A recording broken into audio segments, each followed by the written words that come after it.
Assalamualaikum warahmatullahi wabarakatuh. Waalaikumsalam wabarakatuh. Alhamdulillah wa syukurillah wala haula wala quwwata illa billah wassalatu wassalam ala rasulillah Muhammad ibn Abdillah amma ba'du. Alhamdulillah pada hari ini kita kedatangan beliau. Sebelumnya kita kenalkan dulu ya supaya lebih akrab siapa beliau. Pak Muslihin Abdurrahim, sarjana pendidikan. Beliau lahir di Lampung pada tanggal 5 bulan Agustus 1975. Alamatnya di Jembatan Besi, Tambora, Jakarta Barat. Boleh nomor HP-nya nanti kalau bisa konsultasi mengenai materi ini, boleh catat ya sahabat-sahabat sekalian. 0822 117 98904. Ya, nanti kalau ketinggalan di belakang panitia ada ya. Kemudian riwayat pendidikan beliau SD tahun 89, kemudian dilanjutkan SMP tahun 92, kemudian SMA tahun 96, terakhir di perguruan tinggi di tahun 2016 di Jamiatul Khair Tanah Abang. Pengalaman organisasi beliau sebagai pimpinan ranting Nahdlatul Ulama tahun 2012 sampai 2017, kemudian menjadi Khatib Majelis Wakil Cabang Nahdlatul Ulama Tambora pada tahun 2015 sampai 2020. Kemudian di Wakil Ketua Tanfidiyah di PCNU Jakarta Barat tahun 2019 hingga tahun 2024. Itu sekilas riwayat beliau. Kemudian pada malam hari ini materinya adalah tentang keaswajaan Nahdlatul Ulama khususnya ya. Ini berkaitan dengan flashback pendirian Nahdlatul Ulama. Kalau dulu memang pada awalnya salah satu alasan kenapa Nahdlatul Ulama berdiri adalah melawan Wahabisme. Salah satunya ya seperti itu.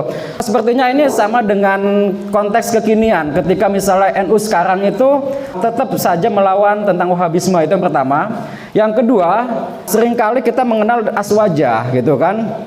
Aswaja itu apa sih gitu kan? Sampai-sampai bahwa aswaja itu menjadi sebuah password ya. Ketika misalnya hingga umat muslim tercerai-berai menjadi 73 golongan, hanya satu yang selamat yaitu aswaja. Aswaja itu apa? Seperti itu ya.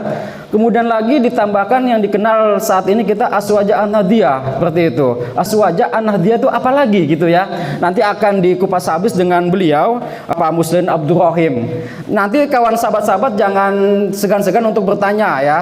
Silakan tanya apa saja tentang NU, tentang aswaja. Jangan segan-segan ya. Tolong sahabat-sahabat yang belum paham, silakan bertanya sepaham-pahamnya. Demikian ya. Untuk waktu dan tempat, monggo Pak Kiai.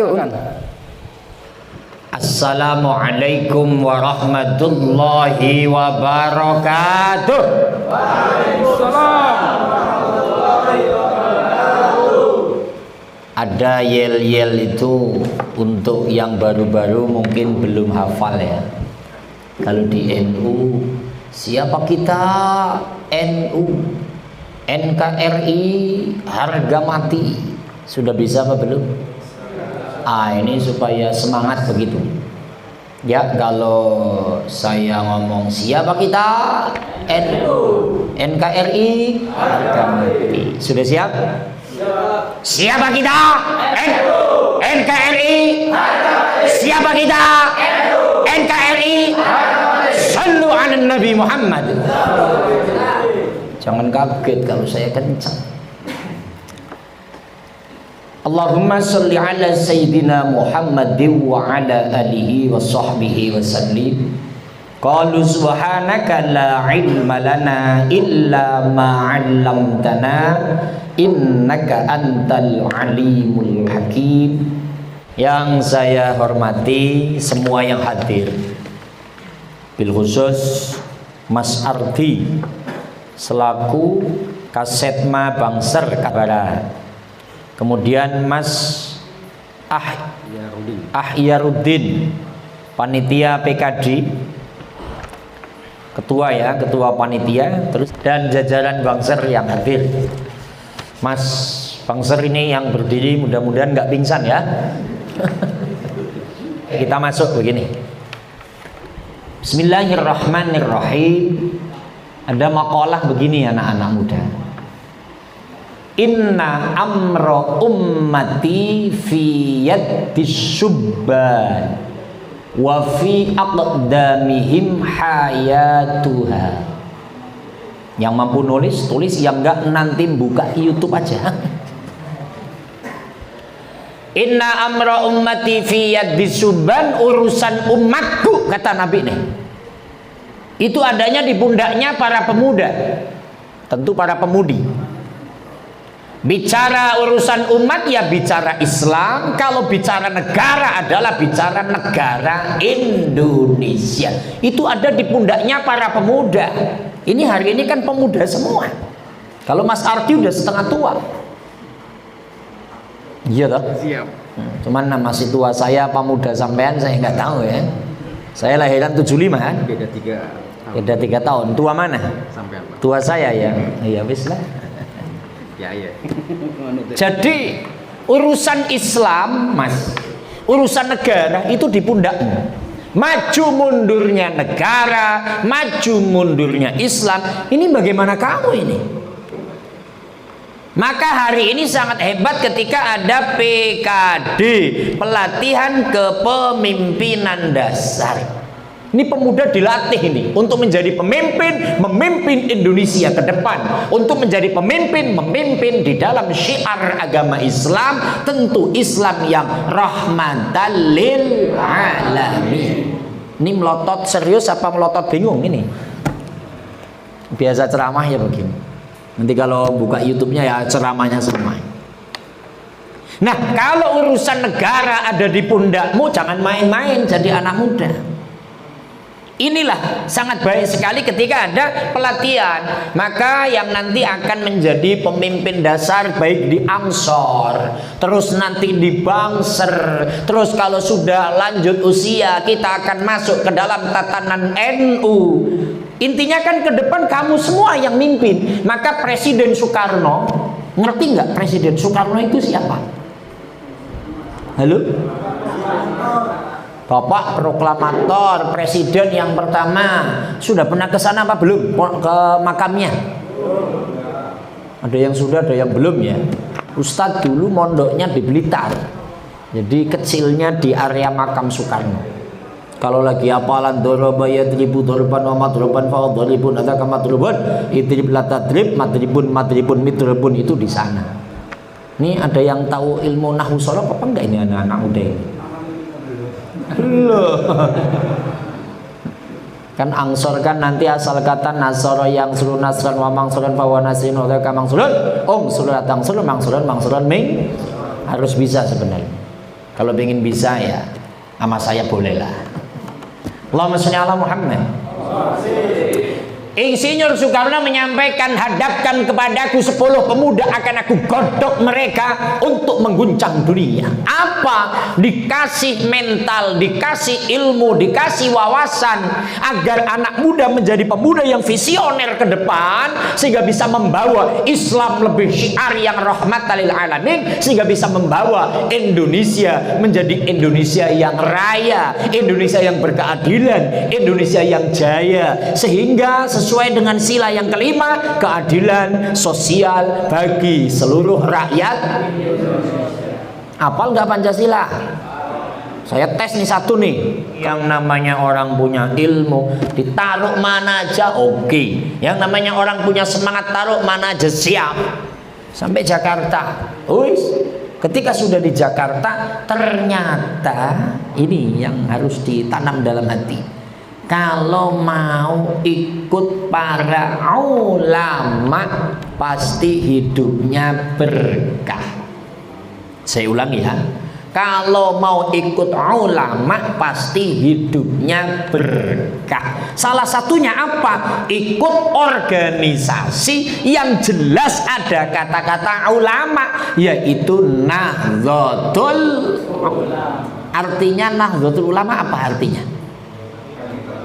Kebangkitan ulama. Nahdlatul itu bangkit, ulama orang-orang yang cerdas, orang-orang pinter. Ketika bangkit semangat untuk apa? Syiar agama. Lebih-lebih untuk bersama menjaga Indonesia. Maka alhamdulillah saya tahun 2012 jadi Rois Suriah Ranting NU Kelurahan Jembatan Besi. Rois yang namanya Rois Suriah Mas. Itu kalau di Jawa wajib bisa baca kitab kuning. Kitab kuning tapi bukan dicat. yang kitab nggak ada harokatnya itu loh. Terus tahun 2015 diajak masuk ke tingkat kecamatan, namanya Katib Suriah. Terus 2019 diajak naik ke tingkat Jakarta Barat, PCNU. Prestasi Rois Suriah, Katib Suriah, terus Wakil Tanfidhiyah. Ini kalau orangnya nggak ada pergerakan dan tidak terlihat, itu nggak mungkin bisa. Nah, bisa seperti itu karena mau nempel dengan para ulama. Nah ini, saya bingung Pak Ustadz, saya anak muda, anak Jakarta, pendidikan saya cukup di majelis taklim yang ada di Jakarta. Sementara dengan adanya dunia maya, ini ada penyampaian ulama yang seperti ini, ulama yang seperti ini. Saya kudu bagaimana? Ulama ini mencaci maki ulama yang lain mencaci maki yang lain lagi. Ini saya kudu bagaimana? Ulamanya jelas benar. Nah, maka ketika ada PKD, pelatihan kepemimpinan dasar, tadi saya dikasih tema memahami aswaja ahlus sunnah wal jamaah, ditambahi an-nahdiyah. Itu yang kayak apa? Nah, di situ tuh. Maka kita harus ikut ulama yang jelas. Apa? Di antaranya yang fahamnya ahlus sunnah wal jamaah. Apa yang namanya ahlus sunnah? Ahlus sunnah adalah perilaku ibadahnya, perilaku akhlaknya, ngikutin baginda Nabi. Wal jamaah, perilaku ibadahnya, perilaku keakhlakannya, ngikutin para sahabat. Maka Nabi menyampaikan iqtadau bihadaini Abi Bakrin wa Umar. Kamu semua ikutinlah tata cara ibadah dan perilakunya sahabat Abu Bakar dan sahabat Umar ibnul Khattab. Jadi kalau ahlu sunnah ibadahnya dan akhlaknya ngikutin Nabi, wal jamaah ibadah dan akhlaknya ngikutin para sahabat. Contoh, kita ngomong ibadah Nabi dan sahabat. Ya seperti saat ini yang kita sholat. Kalau ngomong fikih ya as-sholatu lughatan ad-du'a. As-sholatu istilahan aqwalun wa af'alun muftatahatun bitakbili wa muhtamatun bitaslimi bisyara'itu makhsusatin. Sholat secara etimologi, secara bahasa itu adalah doa. Sholat secara terminologi atau istilah dalam fikih, ucapan, perbuatan, awali takbir, akhir salam dengan syarat-syarat yang ditentukan. Kalau ngikutin hadis Nabi, shollu kama ra'aitumuni usolli. Sholat yang kita lakukan itu sudah sesuai dengan Nabi dan dengan sahabat Nabi. Kalau bicara ideologi sudah sama, asyhadu an la ilaha illallah wa asyhadu anna muhammadar rasulullah. Ini dalam ibadah. Nah, sekarang dalam akhlak, Nabi dan sahabatnya itu sangat santun, gitu ya?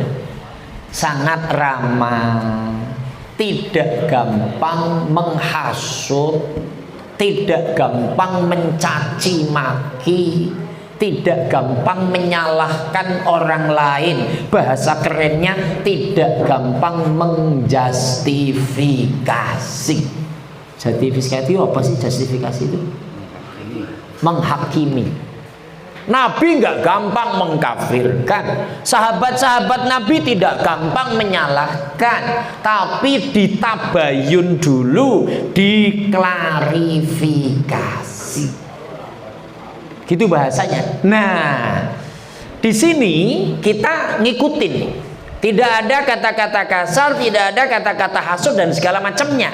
Lah terus yang an-nahdiyah kan ahlus sunnah wal jamaah, Nabi dan sahabat. Lah sekarang apa yang namanya an-nahdiyah? An-nahdiyah adalah nahdlatul ulama. Apa tipologinya? Tipologi an-nahdiyah selain yang dua tadi adalah ini yang sering disampaikan. Yang pertama tawassut, terus ada tawazun, terus ada tasammuh, terus ada i'tidal. Yang namanya tawassut kalau ditasrif mungkin ada yang bisa. Tawassato ya tawassatu tawassutan wa mutawassaton fa wa mutawassitun wa dzaka mutawassatun tawassat la tatawassat mutawassatun mutawassatun. Tawassut itu isim masdar dari tafa'ala ya tafa'alu tafa'ulan. Halo, sudah ada yang pernah belajar apa belum? Ini harusnya belajar begitu. Kan orang NU, Ansor, Bangsut nanti harus ilmunya begitu. Kalau begitu kuat.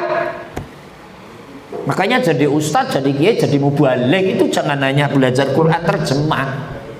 Itu gampang hilang nanti soalnya. Ketika di debat, qala Allah Ta'ala, qala kalimah apa? Mbok ora weruh, gitu ya. Qala fi'lul madin mabniun ala fathin asluhu qawala ala wasni fa'ala. Itu kudu ngerti dan kudu belajar sebenarnya. Halo? Nah, ini belajarnya bikin YouTube aja kali sih ya. Ini kembali. Tawassut. Ada tadi tawazun, ada tasammuh, ada i'tidal. Nah, ini kalau bahasa tawassut, Mas. Tawassut itu adanya di tengah-tengah. Jadi orang NU, ahlus sunnah wal jamaah an-nahdiyah itu ya di tengah-tengah. Tidak ke kanan-kananan, tidak ke kiri-kirian. Itu bahasanya. Di tengah-tengah. Apa? Ngayomi. Contoh, ketika kelompok ini menyalahkan pemerintah. Pemerintah kan akhir-akhir ini sering disalah-salahkan. Maka kita yang paham ahlus sunnah wal jamaah nengah-nengahi tawassut. Pak, jangan gampang menyalahkan pemerintah. Pemerintah itu ada undang-undangnya, pemerintah ada pejabatnya, pemerintah ada eksekutif, ada yudikatif, ada legislatif. Ini ada tatanan hukumnya. Kalau main salah-salahkan itu kan nggak bagus. Karena yang namanya pemerintah wajib diikuti. Karena kita ini di Indonesia, negara kita negara Indonesia, kaki kita nginjek bumi Indonesia, maka harus meluhurkan bumi Indonesia.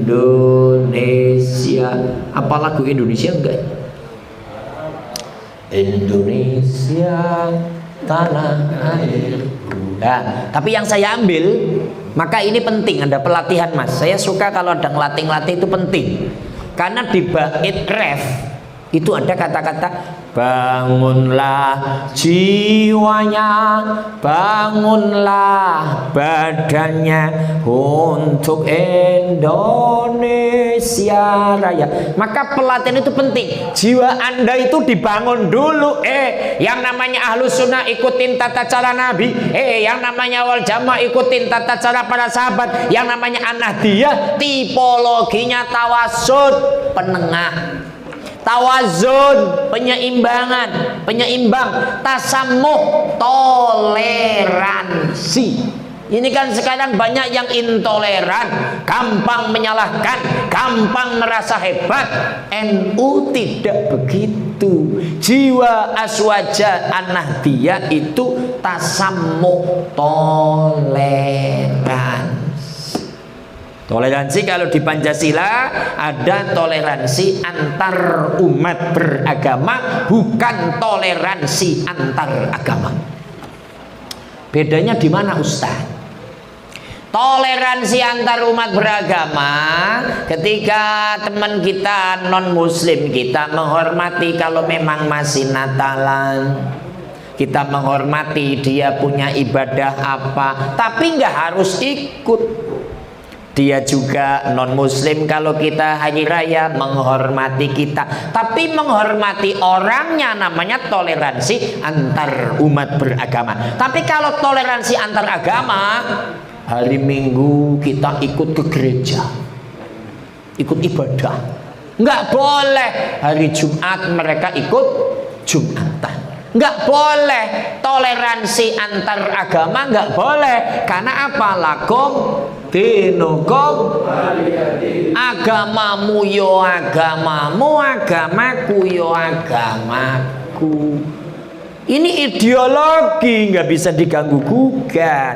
Tapi sifat an-nahdiyah, tipologinya adalah tasamuh, toleransi, iktidal, jejak ajak istiqomah. Iktidal itu loh sholat, sami'allahu liman hamidah, itu kan harus qaiman, diri tegak. Baru Rabbana lakal hamdu mil'us samawati wa mil'ul ardi wa mil'u ma syi'ta min syai'in ba'du. Tanda-tanda NO. Kalau madhab Syafi'iyah kan NO jelas. Kalau rakaat terakhir sholat subuh, setelah Rabbana lakal hamdu mil'us samawati wa mil'ul ardi wa mil'u ma syi'ta min syai'in ba'du, langsung Allahumma hdina fiman hadait wa afina fiman afait wa tawallana fiman. Ini apal gak sih doa kunut?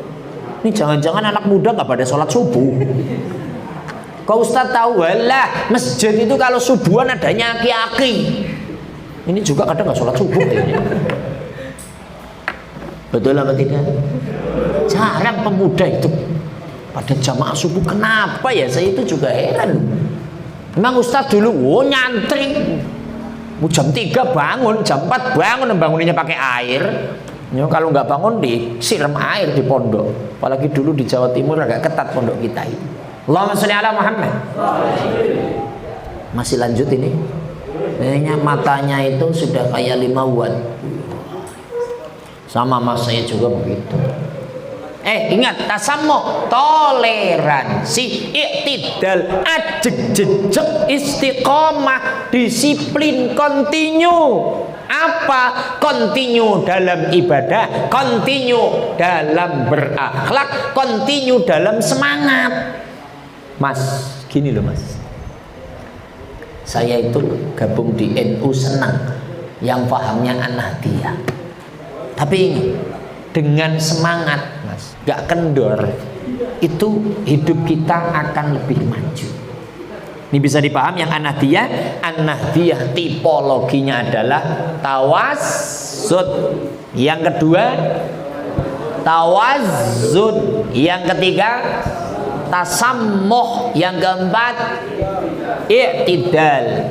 Kira-kira ini iktidal bisa lah ya, hujan ya. Iktidal, jejak, disiplin. Makanya tolong setelah pelatihan nanti yang lebih disiplin. Disiplin itu kalau dalam bahasa kita istiqomah. Ada hadis al istiqomatu khairum min alfi karomah. Disiplin itu lebih bagus daripada 1000 kemuliaan. Contoh di sini ejawantah NU dalam menjaga negara kesatuan Republik Indonesia adalah disiplin dalam kebersamaan. Bersama itu gak mudah mas. Bersama untuk mengisi kemerdekaan. A. Bersama untuk tidak saling bermusuhan. B. Bersama untuk tidak saling marah-marahan. C. Bersama untuk tidak saling merasa hebat. D. Bersama untuk ayo membangun ke depan agar Indonesia menjadi Indonesia yang gemah ripah lok jinawi, toto tentrem kertora harjo, ing madya mangun karso ing ngarsoning tulodo, tuturi handayani baldatun thayyibatun warabun. Yakin nggak ngerti sampean itu apa ini?